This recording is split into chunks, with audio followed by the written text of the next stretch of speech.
でももし生まれ変わったらその時は咲かすからね。そんな悲しいこと言わないで、来世でなんて望まないよ。意地悪なその笑顔も大事なとこで噛む癖もいつまでもいつまでも変わらないまま遠くに行ってしまうんだね。大切に思える人見つかるといいね。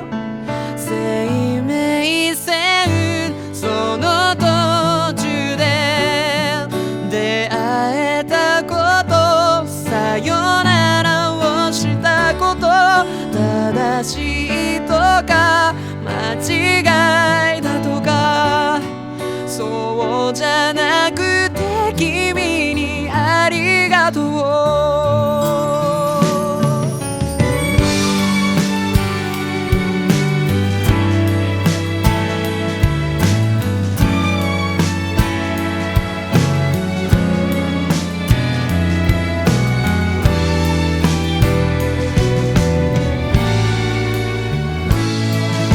でももし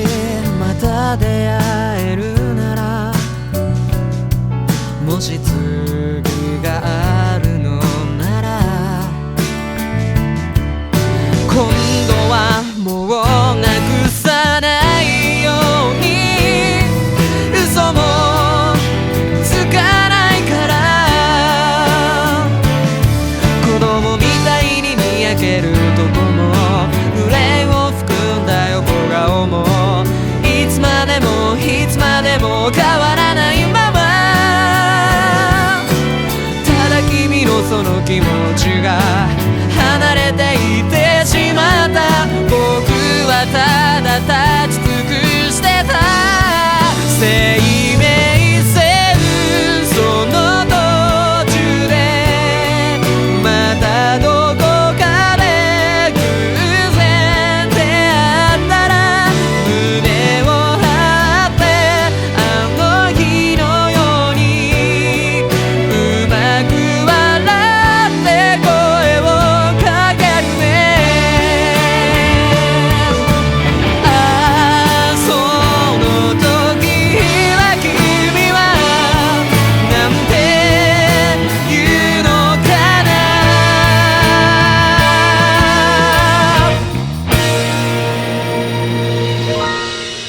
生命線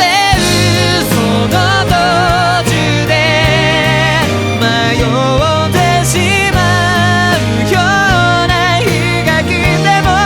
振り返ればそこに君がいて笑っていられる気がしたよ。生命線その途中で出会えたこと、さよならをしたこと、笑った日も傷つけ合った日々も伝えたい君にありがとう、伝えたい君にありがとう。